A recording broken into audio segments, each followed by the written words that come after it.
Gloire à Dieu. On est bien dans la présence de Dieu. Amen. Le plus important dans une réunion, c'est que Dieu te parle. Parce que si on vient, on chante des cantiques, on prie, et que notre vie ne change pas, et que Dieu ne nous parle pas, alors ça ne sert à rien. Mais ce soir, Dieu veut nous parler. Amen. Que ce soit de la bouche d'un serviteur, d'un plus ancien, plus jeune, mais Dieu veut te parler. Et il faut que tu considères la parole de Dieu. Tu sais pourquoi il faut que tu la considères? Parce qu'elle est salutaire pour ta vie. Et parce que Dieu te considère, lui t'a considéré. Il a donné son Fils unique afin que tu puisses vivre. Et toi, derrière, en échange, il faut que tu écoutes la parole de Dieu. Alors ce soir, on est prêt à écouter ce que Dieu a à nous dire. Amen. On va faire une lecture simple. Ça se trouve dans le psaume au chapitre 23. Du verset 1er au verset 4. Amen. Il est dit comme ça. Cantique de David. L'Éternel est mon berger. Je ne manquerai de rien. Il me fait reposer dans de verts pâturages. Il me dirige près des eaux paisibles. Il restaure mon âme. Il me conduit dans les sentiers de la justice à cause de son nom. Et le dernier verset, quand je marche dans la vallée de l'ombre de la mort, je ne crains aucun mal, car tu es avec moi, ta houlette et ton bâton me rassurent. Amen. Béni soit le nom du Seigneur. Amen.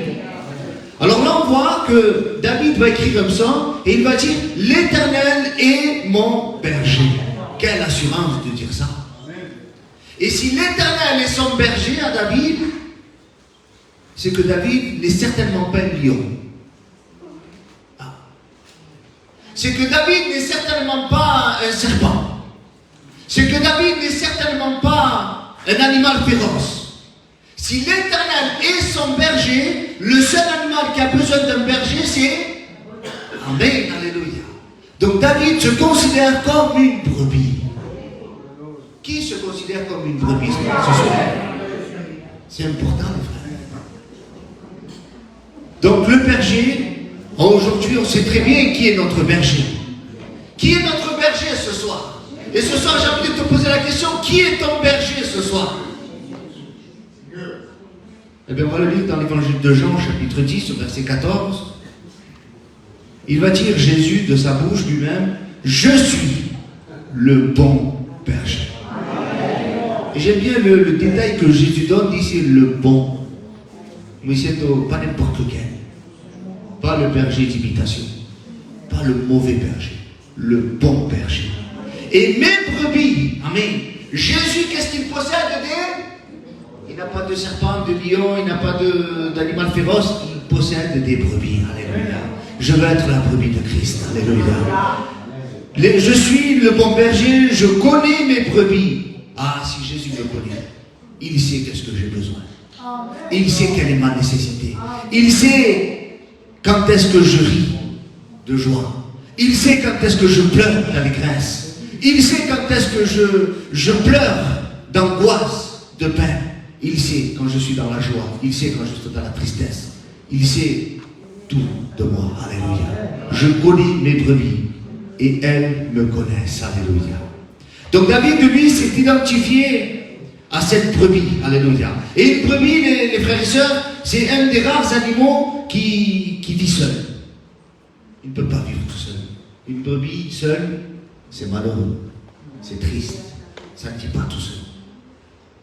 Il y a une espèce comment dit-il, de dicton ou de normes standards pour une brebis, pour qu'elle se sente le plus à l'aise possible. Hein, suivant ce que disent les bergers, disent que c'est au minimum 2 à 3 pour qu'elle se sente bien, la brebis. Parce qu'une brebis toute seule, vous la mettez dans un enclos avec d'autres animaux, tout seul, ça ne fait pas. Elle a besoin de minimum 2 ou 3. Ça vous rappelle rien, ça? Jésus a dit, là où 2 ou 3 sont assemblés en mon nom, je suis le bon berger au milieu de vous. Alléluia. Parce que qu'une brebis seule a tendance à stresser, à s'angoisser, à être anxieuse, et donc du coup ça va l'amener à ne pas s'alimenter, ou à commettre des erreurs, à s'enfuir, à s'égarer, et peut-être que tu t'es retrouvé seul à un moment donné, et tu t'es égaré, tu t'es perdu. Ça arrive ça, de s'égarer dans la vie. Tu faisais partie de l'église, tu étais chrétien, et tu t'es égaré. Pourquoi on s'égare? Parce que tout simplement tu n'as pas suivi le troupeau. Une brebis qui ne suit pas le troupeau, eh bien forcément elle va s'égarer. Et laisse-moi te dire que 2 ou 3, assemblés en son nom, Jésus est au milieu d'eux, mais 2 ou 3 brebis. Parce que si on met une brebis, un loup et un renard, ça ne marche pas. Parce qu'une brebis, imaginez si elle est en face d'un loup et d'un lion. Est-ce que vous allez être content, vous? Fais attention avec qui tu marches. Si tu te dis brebis, ne marche pas avec un loup, ne marche pas avec un renard, ne marche pas avec un lion. Marche avec les brebis. Alléluia. Tu seras beaucoup plus en sécurité. Parce qu'on a trop tendance, des fois, nous, en tant que chrétiens, c'est pas méchant. C'est mon ami d'enfance, c'est ma copine d'enfance. De mal, il n'y a rien de mal. Mais est-ce que lui ou elle, c'est une brebis aussi? Et si ce n'est pas le cas, elle va t'amener dans des sentiers qui ne sont pas pour toi. Tu vas t'alimenter de choses qui ne sont pas faites pour toi. L'estomac d'un lion, l'estomac d'un loup, ce n'est pas l'estomac d'une brebis. Un loup, c'est carnivore. Une brebis, c'est herbivore. Une brebis, pour qu'elle soit de bonne santé, il faut qu'elle s'alimente de bonnes choses. Vous comprenez ça? Donc on a besoin de marcher ensemble. Et pour s'alimenter, eh bien, la brebis a besoin de son berger. La Bible dit, l'Éternel est mon berger. Et si l'Éternel est mon berger, alors je ne manquerai de rien. Alléluia. Et ça c'est bon ça les frères et sœurs, parce que je ne manquerai de rien. D'un point de vue, il y a un serviteur de Dieu qui disait, je ne manquerai de rien, et dans le spirituel, mais aussi dans le matériel. Ah, tu ne gagneras pas la loterie, tu n'en as pas besoin. Mais tu auras ce qu'il faut chez toi. Ah, tu n'auras peut-être pas tous les dons de la Bible, mais tu auras le strict nécessaire pour que tu puisses continuer à marcher dans ta vie chrétienne. Alléluia. Alors, pour s'alimenter, on a dit qu'elle a besoin d'un pâturage. Et le pâturage, ce n'est pas elle qui le choisit, c'est le berger qui le choisit. D'ailleurs, c'est le verset suivant, il dit ici, il me fait reposer dans de verts pâturages. Alléluia. Et ça, c'est important, de choisir un bon pâturage. Et ça, ce n'est pas à nous de le choisir. Ce n'est pas à nous de choisir qu'est-ce que je dois manger ou pas. C'est Dieu qui t'alimente lui-même. Alléluia. Parce que le berger, c'est lui qui amène sa brebis. Si tu es conduit par le berger, amen, alors forcément tu es alimenté par le berger. Alléluia. Une brebis, elle peut s'intoxiquer en mangeant tout n'importe quoi. Si elle n'est pas amenée dans des bons endroits. Si elle n'est pas amenée dans des endroits adaptés pour elle. Alors elle va s'alimenter, elle va manger, puis quelques jours plus tard, le berger va se rendre compte qu'elle a un problème respiratoire, qu'elle a un problème de perte d'appétit, une espèce de faiblesse, et elle risque même de mourir. Pourquoi? Parce qu'elle s'est mal alimentée. De quoi tu t'alimentes ce soir? Quelle est ton alimentation? Est-ce que tu t'alimentes des choses du monde? Est-ce que tu t'alimentes des choses qui ne sont pas à la gloire de Dieu? Ce soir, Dieu veut t'amener dans de verts pâturages. Alléluia. Et le meilleur des pâturages, tu sais c'est lequel? Et c'est l'église. Alléluia. Ici, il y a un vert pâturage. Ici, normalement, il n'y a que des brebis. On n'est pas appelé à être des loups.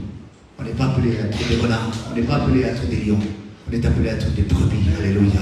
Et si toi, tu es une brebis, moi je suis une brebis, alors on est ensemble dans le troupeau et on n'a plus qu'à écouter la voix de notre berger. Alléluia. Alors quand il continue, il va dire ici, l'Éternel est mon berger, je ne manquerai de rien. Alléluia.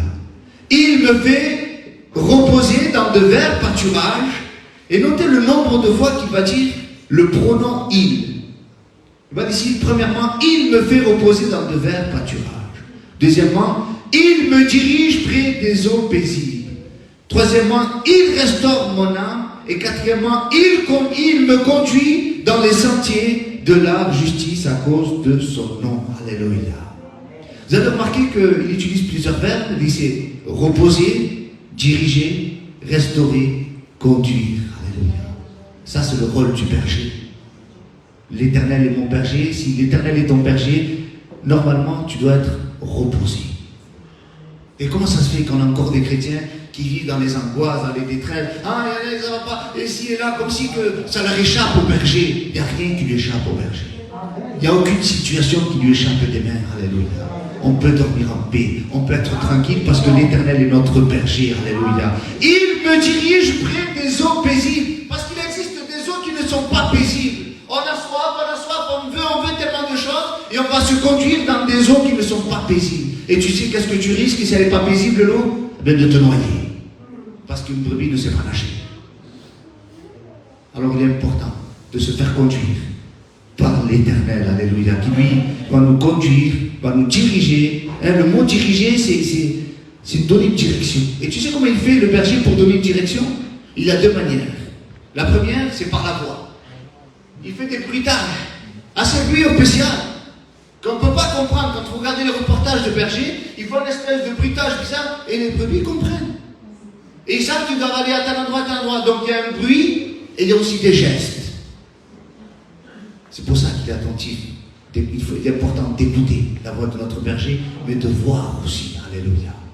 On a besoin de voir dans quel endroit il veut nous conduire.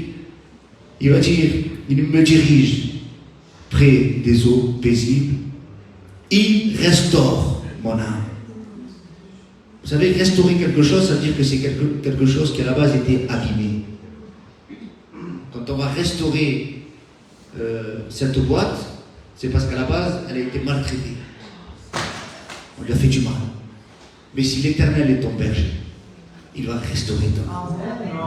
Là où ça ne va pas, là où il y a des écorchures, là où il y a des blessures, là où il y a des endroits que personne ne peut aller, eh bien l'Éternel est ton berger, il va restaurer ton âme. Alléluia. Parce que ce qui crie de douleur en réalité, ce n'est pas ton corps, mais c'est ton âme qui est en train de crier. De dire, tu as envie de crier au monde entier, j'ai mal, je n'en peux plus, je m'en sors plus, je ne sais plus comment faire.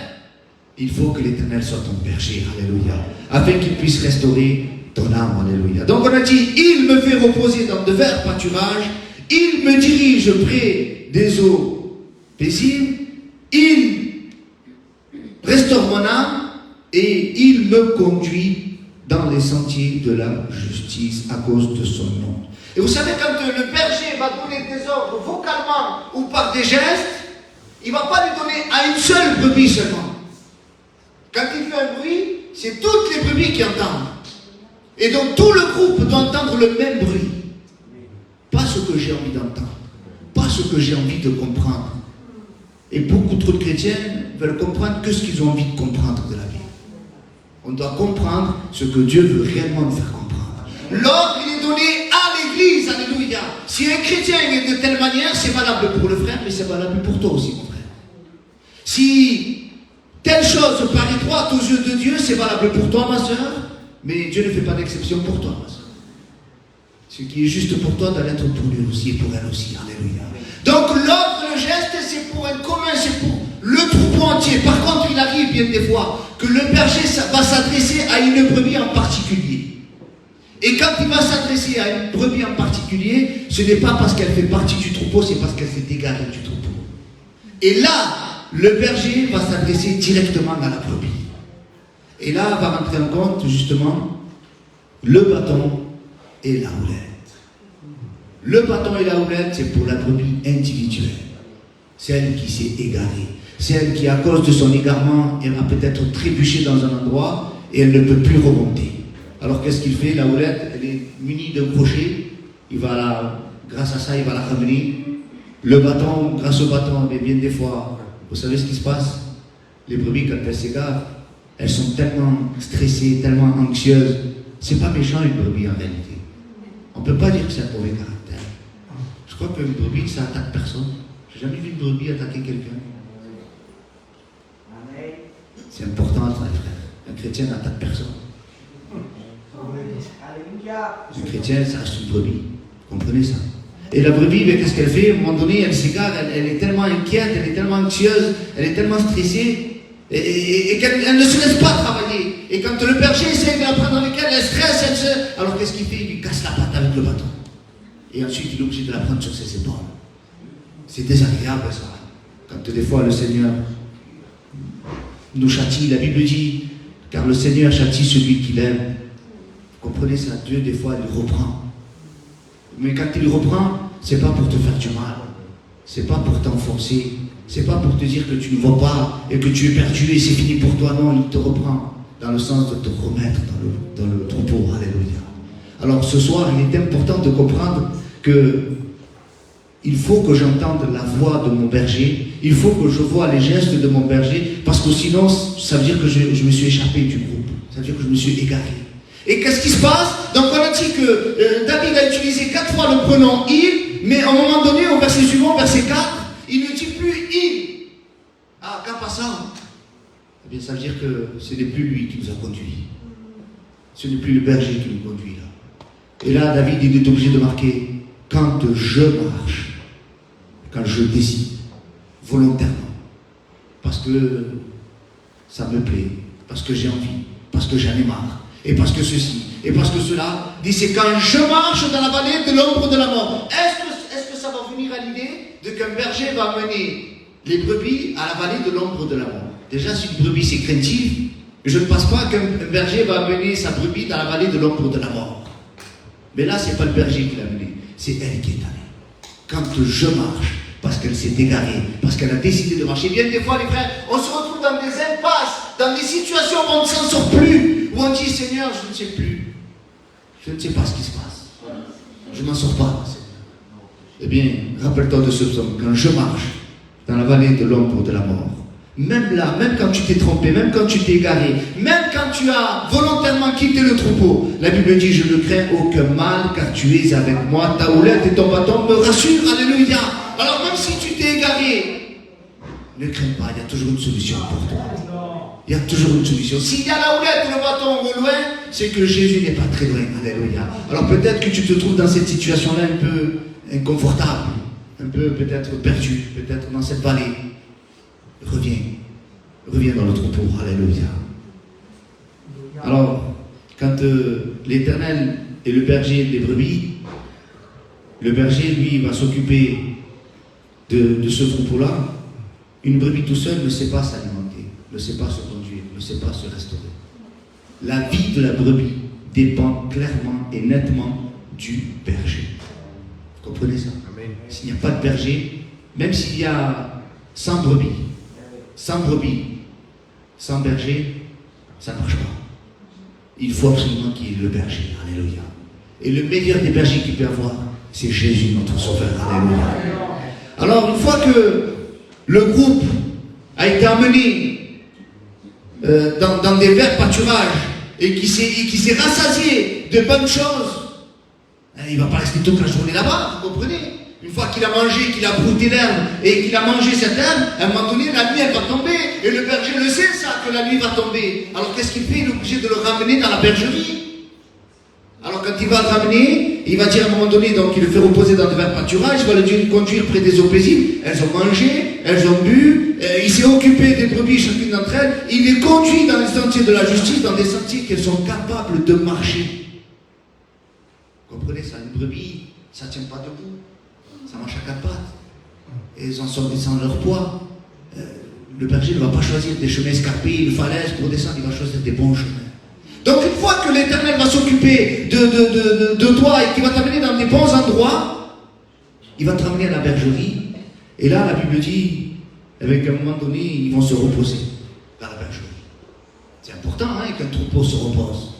Parce qu'un troupeau, il a besoin de se reposer. Les frères et sœurs, on a besoin de se reposer. Jésus a dit, venez à moi, vous tous qui êtes chargés, fatigués, je vous donnerai du repos. On a besoin de repos, les frères et sœurs. Alors quand on est dans la bergerie, le berger, lui, ne termine pas sa journée de travail. On pourrait croire que lui aussi, il va se reposer, mais il ne se repose pas. Il va surveiller. Parce qu'il y a toujours un loup qui va traîner dans les parages. Il y a toujours une bête féroce qui va traîner dans les parages. Et une brebis, comme elle ne sait pas se défendre, bien c'est le berger qui va la défendre. Et la Bible dit ainsi, dans le psaume 121, au verset 4, il ne sommeille, ni ne dort, celui qui garde Israël. Alléluia. Il ne dort pas celui qui te garde. Tu sais pourquoi Dieu ne dort pas? Bien sûr, je vais mettre une image, car il est Dieu, il n'a pas besoin de dormir. Nous, on a besoin de dormir. Pourquoi? Parce qu'on a un corps qui se fatigue. Dieu est esprit, il ne peut pas se fatiguer, vous comprenez? Mais il y a autre chose aussi derrière ça. Il y a le fait que le diable, lui non plus, ne dort pas. Et donc, il faut être à la hauteur de cette ennemi-là. Mais toi et moi, on n'est pas à la hauteur de cet ennemi. Mais Dieu, lui, oui. Et comme à tout moment, il peut venir attaquer. Et le diable, quand il va venir attaquer, il ne vient pas comme une brebis. Il vient comme un loup, il vient comme un lion. Et il va regarder celle qui est égarée, celle qui est un peu fatiguée, celle qui s'est mal alimentée. Faisons attention les frères. Le diable rôde. Il veut détruire les foyers. Il veut détruire les maisons. Il veut détruire les enfants. Il n'a pas de pitié. Il n'a aucune pitié. Il n'a aucun scrupule. Mais ne crains pas parce que l'Éternel est avec toi. Alléluia. Si tu demeures dans la présence de Dieu, si tu demeures dans la sécurité de Dieu, parce que lui, il est ta sécurité. Alléluia. La Bible dira qu'il est mon abri, ma forteresse, et il est mon asile. Alléluia. Il te protège. Alléluia. Donc, qu'est-ce qu'on doit comprendre ce soir? L'Éternel est mon berger. Seigneur, peu importe. J'ai besoin de quoi que ce soit, je sais que je peux compter sur toi. Je n'ai peut-être pas tout ce que j'ai envie. Parce que tout ce qu'on a envie, bien des fois, c'est démesuré. Mais Dieu te donnera toujours ce que tu as besoin. Alléluia. Il va te faire reposer dans de verts pâturages, on en a besoin. Il va te diriger près des eaux paisibles, il va restaurer ton âme, il va te conduire dans les sentiers de la justice à cause de son nom. Et quand bien même tu la passerais mal, même si des fois tu passerais par des moments difficiles, eh bien tu ne crains aucun mal, car Jésus est avec toi. Alléluia.